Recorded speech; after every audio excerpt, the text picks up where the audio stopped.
The book of Joshua, chapter 1. Now after the death of Moses, the servant of the Lord, it came to pass that the Lord spake unto Joshua the son of Nun, Moses' minister, saying, Moses my servant is dead. Now therefore arise, go over this Jordan, thou and all this people, unto the land which I do give to them, even to the children of Israel.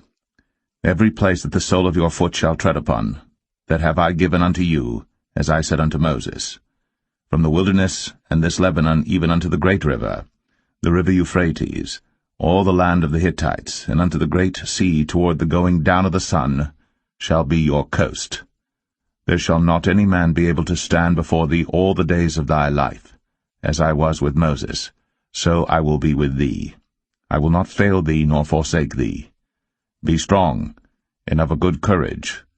For unto this people shalt thou divide for an inheritance the land which I swear unto their fathers to give them. Only be thou strong and very courageous, that thou mayest observe to do, according to all the law, which Moses my servant commanded thee. Turn not from it to the right hand or to the left, that thou mayest prosper whithersoever thou goest. This book of the law shall not depart out of thy mouth, but thou shalt meditate therein day and night, that thou mayest observe to do according to all that is written therein. For then thou shalt make thy way prosperous, and then thou shalt have good success. Have not I commanded thee? Be strong, and of a good courage. Be not afraid, neither be thou dismayed. For the Lord thy God is with thee whithersoever thou goest. Then Joshua commanded the officers of the people, saying, Pass through the host, and command the people, saying, Prepare you victuals, for within 3 days ye shall pass over this Jordan to go in to possess the land, which the Lord your God giveth you to possess it. And to the Reubenites, and to the Gadites, and to half the tribe of Manasseh spake Joshua, saying, Remember the word which Moses the servant of the Lord commanded you, saying, The Lord your God hath given you rest, and hath given you this land. Your wives, your little ones, and your cattle shall remain in the land which Moses gave you on this side Jordan. But ye shall pass before your brethren armed, all the mighty men of valor, and help them, until the Lord have given your brethren rest, as he hath given you. And they also have possessed the land which the Lord your God giveth them. Then ye shall return unto the land of your possession, and enjoy it, which Moses the Lord's servant gave you on this side Jordan toward the sunrising. And they answered Joshua, saying, All that thou commandest us we will do, and whithersoever thou sendest us we will go, according as we hearkened unto Moses in all things, so will we hearken unto thee. Only the Lord thy God be with thee, as he was with Moses. Whosoever he be that doth rebel against thy commandment, and will not hearken unto thy words in all that thou commandest him, he shall be put to death. Only be strong, and of a good courage.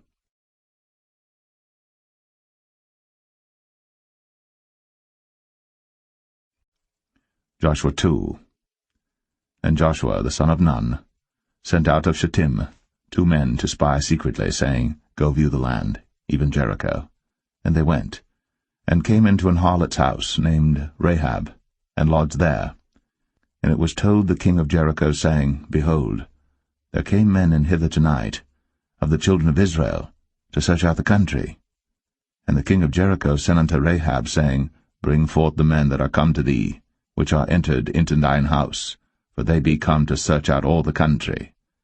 And the woman took the 2 men, and hid them, and said thus, There came men unto me, but I wist not whence they were. And it came to pass about the time of shutting of the gate, when it was dark, that the men went out. Whither the men went, I wot not. Pursue after them quickly, for ye shall overtake them. But she had brought them up to the roof of the house, and hid them with the stalks of flax, which she had laid in order upon the roof. And the men pursued after them the way to Jordan unto the fords. And as soon as they which pursued after them were gone out, they shut the gate. And before they were laid down, she came up unto them upon the roof. And she said unto the men, I know that the Lord hath given you the land, and that your terror is fallen upon us, and that all the inhabitants of the land faint because of you. For we have heard how the Lord dried up the water of the Red Sea for you, when ye came out of Egypt, and what ye did unto the 2 kings of the Amorites that were on the other side Jordan, Sihon and Og, whom ye utterly destroyed. And as soon as we had heard these things, our hearts did melt. Neither did there remain any more courage in any man, because of you. For the Lord your God, he is God in heaven above, and in earth beneath. Now therefore, I pray you, swear unto me by the Lord, since I have shown you kindness, that ye will also show kindness unto my father's house, and give me a true token, and that ye will save alive my father, and my mother, and my brethren, and my sisters, and all that they have, and deliver our lives from death. And the men answered her, Our life for yours, if ye utter not this our business. And it shall be, when the Lord hath given us the land, that we will deal kindly and truly with thee. Then she let them down by a cord through the window, for her house was upon the town wall, and she dwelt upon the wall. And she said unto them, Get you to the mountain, lest the pursuers meet you, and hide yourselves there 3 days, until the pursuers be returned, and afterward may ye go your way. And the men said unto her, We will be blameless of this thine oath, which thou hast made us swear. Behold, when we come into the land, thou shalt bind this line of scarlet thread in the window which thou didst let us down by. And thou shalt bring thy father, and thy mother, and thy brethren, and all thy father's household home unto thee. And it shall be, that whosoever shall go out of the doors of thy house into the street, his blood shall be upon his head, and we will be guiltless. And whosoever shall be with thee in the house, his blood shall be on our head, if any hand be upon him. And if thou utter this our business, then we will be quit of thine oath, which thou hast made us to swear. And she said, According unto your words, so be it. And she sent them away, and they departed. And she bound the scarlet line in the window. And they went, and came unto the mountain, and abode there 3 days, until the pursuers were returned. And the pursuers sought them throughout all the way, but found them not.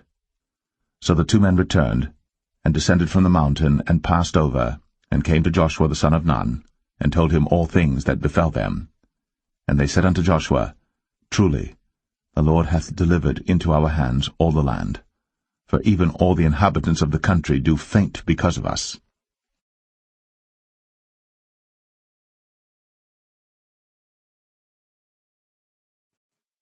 Joshua 3. And Joshua rose early in the morning, and they removed from Shittim, and came to Jordan, he and all the children of Israel, and lodged there before they passed over. And it came to pass after 3 days that the officers went through the host. And they commanded the people, saying, When ye see the ark of the covenant of the Lord your God, and the priests, the Levites, bearing it, then ye shall remove from your place, and go after it. Yet there shall be a space between you and it, about 2,000 cubits by measure. Come not near unto it, that ye may know the way by which ye must go. For ye have not passed this way heretofore. And Joshua said unto the people, Sanctify yourselves, for tomorrow the Lord will do wonders among you. 7. One of the Pharisees asked Jesus to have dinner with him. So Jesus went to his home and sat down to eat. When a certain immoral woman from that city heard he was eating there, she brought a beautiful alabaster jar filled with expensive perfume. Then she knelt behind him at his feet, weeping. Her tears fell on his feet, and she wiped them off with her hair. Then she kept kissing his feet and putting perfume on them. When the Pharisee who had invited him saw this, he said to himself, If this man were a prophet, he would know what kind of woman is touching him. She's a sinner. Then Jesus answered his thoughts. Simon, he said to the Pharisee, I have something to say to you. Go ahead, teacher, Simon replied. Then Jesus told him this story. A man loaned money to two people, 500 pieces of silver to one and 50 pieces to the other. But neither of them could repay him, so he kindly forgave them both, canceling their debts. Who do you suppose loved him more after that? Simon answered, I suppose the one for whom he canceled the larger debt. That's right, Jesus said. Then he turned to the woman and said to Simon, Look at this woman kneeling here. When I entered your home, you didn't offer me water to wash the dust from my feet, but she has washed them with her tears and wiped them with her hair. You didn't greet me with a kiss, but from the time I first came in, she has not stopped kissing my feet. You neglected the courtesy of olive oil to anoint my head, but she has anointed my feet with rare perfume. I tell you, her sins, and they are many, have been forgiven. So she has shown me much love. But a person who is forgiven little shows only little love. Then Jesus said to the woman, Your sins are forgiven. The men at the table said among themselves, Who is this man that he goes around forgiving sins? And Jesus said to the woman, Your faith has saved you. Go in peace. 8.